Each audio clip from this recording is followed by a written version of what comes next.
स्वागत है आपके ही अपने YouTube channel success tuition BK sir में। और मैं हूँ बीरसेन सर। मैं आपके लिए लेकर आया हूँ साइंस का बहुत ही इम्पोर्टेंट टॉपिक विद्युत धारा। इससे संबंधित जितने भी आज न्यूमेरिकल हैं वो सारे के सारे हल करेंगे। तो दोस्त, सबसे पहले ये जान लेते हैं कि विद्युत धारा किसे कहते हैं।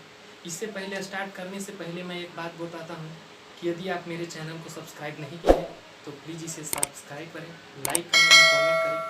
तो चलिए सबसे पहले जान लेते हैं कि विद्युत धारा क्या है। तो विद्युत धारा पहले जान लेते हैं। तो जो विद्युत धारा होता है आवेशों के सतत प्रवाह, सतत मतलब लगातार प्रवाह को ही विद्युत धारा कहते हैं। तो चलिए इससे संबंधित रिलेटेड जितने भी आज ऑब्जेक्टिव क्वेश्चन हैं जो कि एग्जाम में पूछे जाते हैं वो आज हल करेंगे। तो चलिए फ्रेंड, सबसे पहले तो ये जान लिए कि विद्युत धारा कहते किसे हैं। और विद्युत धारा का एसआई मात्रक जो होता है वो एम्पियर होता है, जिसे बड़ी ए से इंडिकेट करते हैं, और विद्युत धारा को आई से इंडिकेट करते हैं। तो इतना जानना आपको बहुत ज़रूरी है। ये भी आपको पता होना चाहिए कि प्रतिरोध क्या है। तो प्रतिरोध को इंग्लिश में रेजिस्टेंस बोलते हैं, जिसे आर से इंडिकेट किया जाता है। तो ये आर जो है से प्रतिरोध ही है, जिसे आर से इंडिकेट किया जाता है।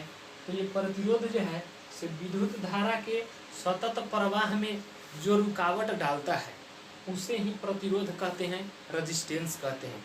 तो चलिए फ्रेंड, इससे संबंधित पहला क्वेश्चन हम स्टार्ट करते हैं आपके बीच।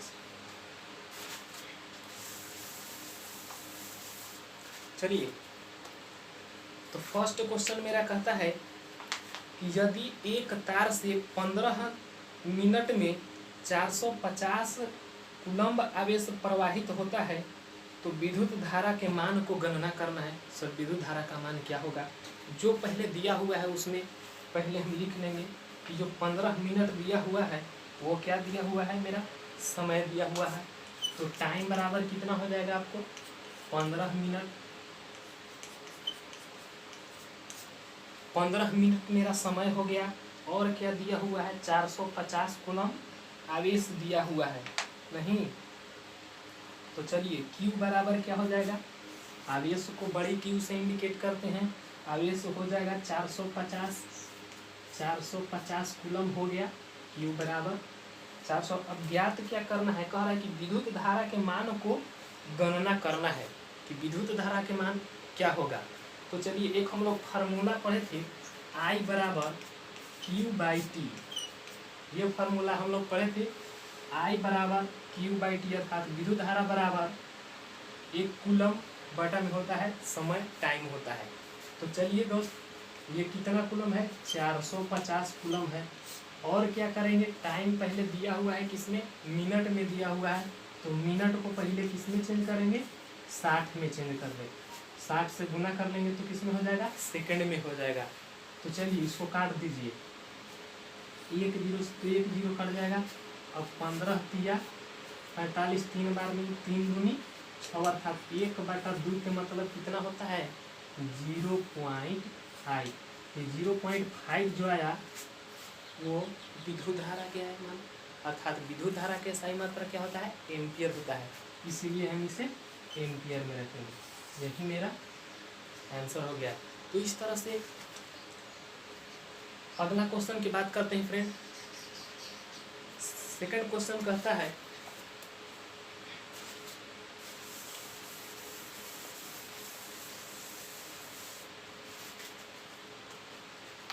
सेकंड क्वेश्चन मेरा कहता है यदि किसी विद्युत बल्ब के तंतु में 0.5 एम्पियर की विद्युत धारा 15 मिनट तक प्रवाहित किया जाए। कितना मिनट तक? 15 मिनट तक प्रवाहित किया जाए तो विद्युत परिपथ से प्रवाहित विद्युत आवेश का परिमाण ज्ञात करना है, मान ज्ञात करना है। तो चलिए जो पहले दिया हुआ है इसमें वो चीज़ लिख लेंगे कि क्या दिया हुआ है। तो क्वेश्चन में ये दे रखा है कि जो विद्युत धारा के मान है अर्थात I का मान है वो 0.5 एम्पियर है। और क्या दिया हुआ है इसमें? टाइम भी दिया हुआ है। टाइम मेरा कितना है? 15 मिनट है। टाइम हो जाएगा मेरा 15 मिनट। T बराबर 15 मिनट। तो 15 मिनट को चलिए सेकंड में चेंज कर लेते हैं, तो 60 से गुना करना होगा ना हमें। 15 छक्का 90 और 1 0 और इतना सेकंड हो गया, 900 सेकंड हो गया। तो और क्या दिया हुआ है इसमें, क्यू निकालना है ना, आवेश निकालना है। तो दोस्त आवेश निकालना है तो क्यू बराबर क्या हो जाएगा, आई टी हो जाएगा। आई बराबर जब क्यू बाई टी होता था, देखिए आई बराबर क्यू बाई टी जब होता था तो क्या क्यू बराबर आई टी होगा या नहीं होगा, अब कोस होगा। तो चलिए क्यू बराबर आई टी होता है तो इसके मान हम रख देंगे, आई का मान कितना है, अर्थात विद्युत धारा के मान 0.5 एम्पियर है। और क्या है, टाइम कितना दिया हुआ है आपको, 900 दिया हुआ है सेकंड। तो गुना करेंगे 9 × 5 = 45, 00 है 00, पॉइंट एक अंक के बाद है यहाँ दे देंगे। आपका आंसर मिल गया 450 क्या आया, कूलम्ब आया है। इतना कूलम्ब आ गया आपका, यही हो गया आपका आंसर। तो चलिए नेक्स्ट क्वेश्चन की बात करते हैं। ये कूलम्ब आया है, इसे इंडिकेट करते हैं कूलम्ब को। तो चलिए नेक्स्ट क्वेश्चन की बात करते हैं फ्रेंड।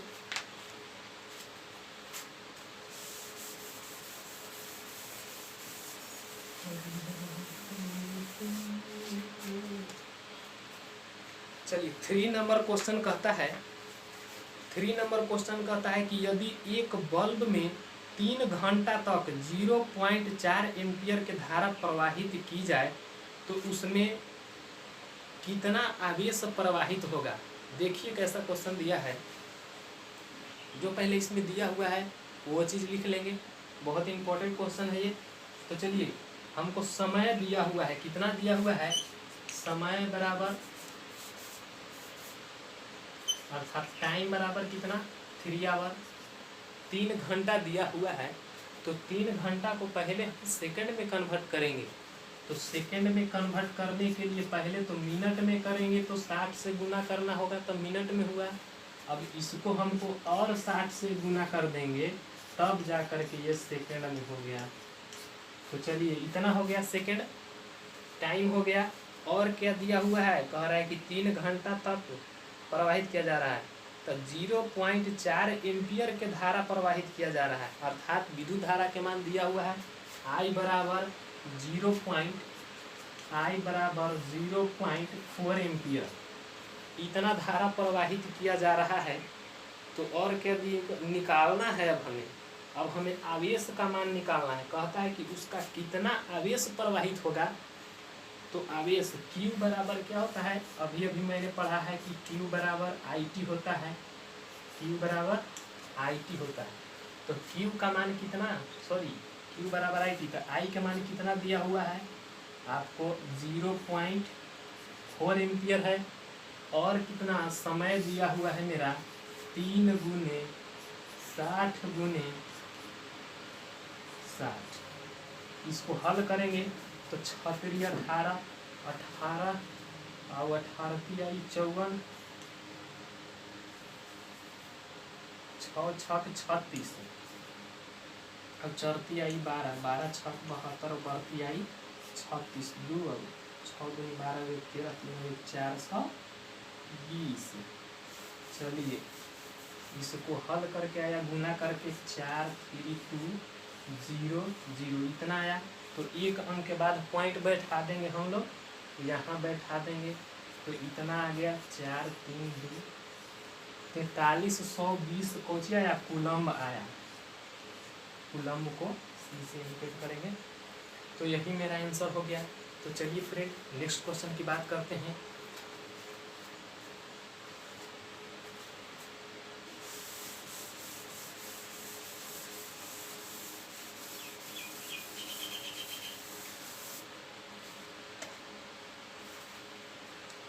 चलिए 4 नंबर क्वेश्चन मेरा कहता है कि एक प्रतिरोधक के सिरों पर बैटरी जोड़ने से वोल्ट मीटर का पठन 10 वोल्ट मिलता है। यदि प्रतिरोधक में 0.05 एम्पियर की धारा प्रवाहित होता है तो उसका प्रतिरोध क्या होगा। प्रतिरोध ज्ञात करना है, इसमें आर के मान ज्ञात करना है, आर का वैल्यू ज्ञात करना है। तो चलिए जो पहले दिया है वो चीज़ लिख लेंगे कि इसमें दिया हुआ है कि वोल्ट कितना है, इसमें विभवांतर बराबर है 10 वोल्ट, विभवांतर बराबर 10 वोल्ट दिया हुआ है। और क्या दिया हुआ है, 0.05 एम्पियर के विद्युत धारा प्रवाहित हो रहा है, अर्थात I बराबर क्या हो जाएगा 0.05 एम्पियर विद्युत धारा हो गया। और क्या है, अब रेजिस्टेंस का मान हमको पूछ रहा है, प्रतिरोध के मान पूछ रहा है, तो प्रतिरोध बराबर क्या हो जाएगा, वाह, यही सब पूछ रहा है हमको से कि प्रतिरोध का इसमें मान क्या होगा। तो चलिए एक फॉर्मूला आप लोग पढ़े होंगे, R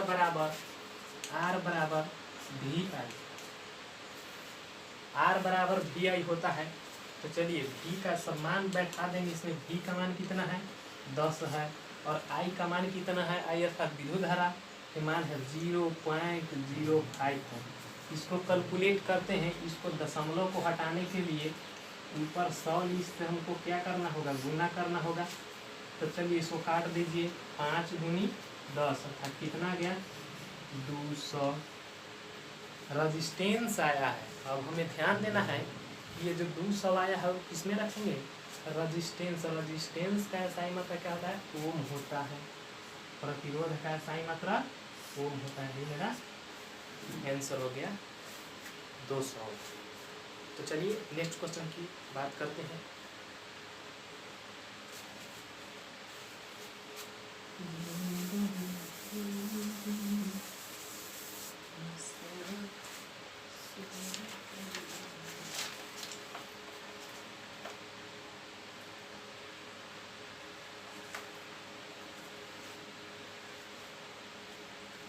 चलिए अगला क्वेश्चन मेरा कहता है कि जब किसी विद्युत हीटर के टर्मिनलों के बीच विभवांतर 110 वोल्ट है तो हीटर स्रोत से 2 एम्पियर की विद्युत धारा लेता है। यदि विभवांतर को दुगना कर दिया जाए तो हीटर स्रोत से कितना विद्युत धारा लेगा। ये तो हम लोग को पता होगा कि यदि विद्युत धारा प्रवाहित कब होगा, जब रेजिस्टेंस का मान बिल्कुल कम होगा, उतना ही विद्युत धारा अधिक प्रवाहित होता है। तो इसमें कह रहा है कि यदि विभवांतर 220 वोल्ट बढ़ा देता है तो हीटर का स्रोत का जो है से कितना धारा उसको मिलेगा, वोल्ट बढ़ा रहा है तो देखिए कितना धारा मिलेगा। जो पहले दिया हुआ है उसको हम लिख लेंगे दोस्त। तो दिया हुआ है मेरा विभवांतर कितना दिया हुआ है 110 वोल्ट, और क्या दिया हुआ है एम्पियर दिया हुआ है, I का मान दिया हुआ है 2 एम्पियर, यही दिया हुआ है ना। और कह रहा है कि 220 वोल्ट बढ़ा दिया जा रहा है तो हीटर स्रोत से कितना धारा प्रवाहित होगा। तो सबसे पहले तो हम ये जान लेते हैं दोस्त कि इसके बीच जो विद्युत धारा प्रवाहित हो रहा है उसमें कितना रेजिस्टेंस काम कर रहा है, अर्थात R निकाल लेंगे, प्रतिरोध का मान निकाल लेंगे। तो R बराबर क्या, अभी मैंने भी पढ़ाया है कि R बराबर V/I होता है, V/I होता है। तो V का मान कितना है 110 और I कितना हो जाएगा 2 एम्पियर हो जाएगा। इसको काटेंगे तो कितना हो जाएगा 55 हो जाएगा। रेजिस्टेंस है, प्रतिरोध है, इसीलिए हम इसे ओम में रखेंगे। 55 ओम मेरा क्या आ गया, प्रतिरोध आया है। तो जब प्रतिरोध आया है इतना, अब वोल्ट इतना दिया हुआ है, लेकिन हमको वोल्ट बढ़ करके कितना हो गया है 220 वोल्ट अब हो गया है, बढ़ा दिया जा रहा है। और एम्पियर तो यही रहेगा, विद्युत धारा तो यही प्रवाहित हो रहा है। तो चलिए अब हमको ज्ञात क्या करना है, कह रहा है कि 220 वोल्ट कर दिया जा रहा है तो हीटर स्रोत से कितना धारा लेगा। तो अब हमको I का मान निकालना होगा, अर्थात विद्युत धारा के मान ज्ञात करना होगा। तो विद्युत धारा अर्थात I बराबर V/R हो जाएगा, रेजिस्टेंस हो जाएगा। तो चलिए V का मान कितना दिया हुआ है, विभवांतर दिया हुआ है 220 वोल्ट दिया हुआ है दोस्त, और R रेजिस्टेंस का मान हमने कितना निकाला है, इसको काट देंगे 11 5 55 और 11 दूनी 22, 20 बार में इसे पंचों के बीच 4 बार में कट गया, अर्थात कितना आया 4 एम्पियर। यही मेरा आंसर हो गया, यही मेरा आंसर हो गया 4 एम्पियर। तो चलिए नेक्स्ट क्वेश्चन की बात करते हैं हम लोग।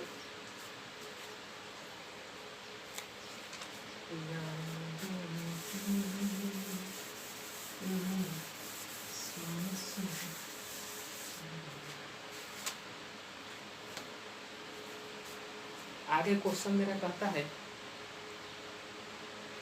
6 नंबर मेरा क्वेश्चन कहता है, बहुत लाजवाब क्वेश्चन है ये, मैट्रिक एग्जाम में तो बहुत आते हैं, बहुत पूछे जाते हैं, ये ऐसे जनरल कंपटीशन में भी पूछ सकता है, इसलिए इसे ध्यान से देखें। कह रहा है कि 2 ओम 3 ओम तथा 6 ओम के 3 प्रतिरोधकों को किस प्रकार जोड़ा जाए कि समतुल्य प्रतिरोध 1 ओम हो, उसका गणना करके हमको क्या करना है, बताना है। तो चलिए जो दिया हुआ है लिखेंगे। पहला में जो प्रतिरोध का मान दिया हुआ है, अर्थात R1 बराबर 2 ओम, और क्या दिया हुआ है R2 बराबर 3 ओम, क्या R2 बराबर कितना हो जाएगा, R2 बराबर 3 ओम, 3 ओम, और R3 बराबर कितना मान ले लेंगे, R3 का मान दिया है 6 ओम। ये दिया है 3 को प्रतिरोध का मान दिया हुआ है, R1 बराबर 2 ओम, R2 बराबर 3 ओम और R3 बराबर 6 ओम दिया हुआ है। तो आपको ये कह रहा है कि किस क्रम में इसको जोड़ा जाए कि इसका समतुल्य प्रतिरोध 1 ओम होना चाहिए दोस्तों। तो 1 ओम बनाने के लिए क्या करेंगे, हम लोग पहले श्रेणी क्रम में जोड़ के देख लेते हैं, अगर इससे नहीं आएगा तो फिर समानांतर क्रम में जोड़ेंगे। तो आपको पता होगा कि श्रेणी क्रम में जोड़ने के लिए फॉर्मूला होता है R बराबर R1 plus R2 plus R3। जोड़िए इसको, R1 के मान 2 है, R2 के मान 3 है और R3 के मान 6 है। इसको जोड़ने के बाद आएगा 6 3 9 और 2 11 ओम आया, इसका समतुल्य प्रतिरोध 11 ओम आया। लेकिन हमको बुक में दे रहा है कि हमको 1 ओम लाना है, 1 ओम लाना है ना। तो चलिए अब समानांतर क्रम में भी देख लेते हैं, हो सकता है कि उससे आ जाए। 1/R बराबर 1/R1 प्लस 1/R2 प्लस 1/, ये समानांतर क्रम में जब जोड़ने के लिए बोला जाए तो इस फॉर्मूला का यूज करेंगे दोस्त। तो चलिए R1 के मान है 2 दिया हुआ है, प्लस R2 के मान 3 दिया हुआ है और R3 का मान 6 दिया हुआ है। इसका एलसीएम निकालेंगे, 6 आएगा एलसीएम, 3 हो जाएगा, ये 2 हो जाएगा और ये 1 हो जाएगा। 3 और 2 5 और 1 6/6 बराबर 1 हो जाएगा। चलिए इसको हम इतना नहीं भूलेंगे, 1/, तो चलिए R के मान कितना आ गया, 1 आया। कब आया 1 होगा ना, ये 6/6 हो जाएगा, यहाँ 6/6 ये कटेगा एक बार में। तो R के मान कितना आ गया, 1 आया। कब, जब समानांतर क्रम में जोड़े हैं तो हम कह सकते हैं कि इस प्रतिरोध को यदि हम समानांतर क्रम में जोड़ेंगे तब मेरा वैल्यू कितना आएगा, एक है। छोटे सा ब्रेक और मिलते हैं इस ब्रेक के बाद एक नई सी वीडियो में, नेक्स्ट वीडियो में। तब तक करके नमस्कार। और यदि इस चैनल पे आप नए हैं तो प्लीज़ इसे लाइक और सब्सक्राइब करें दोस्त। जय हिंद, जय भारत।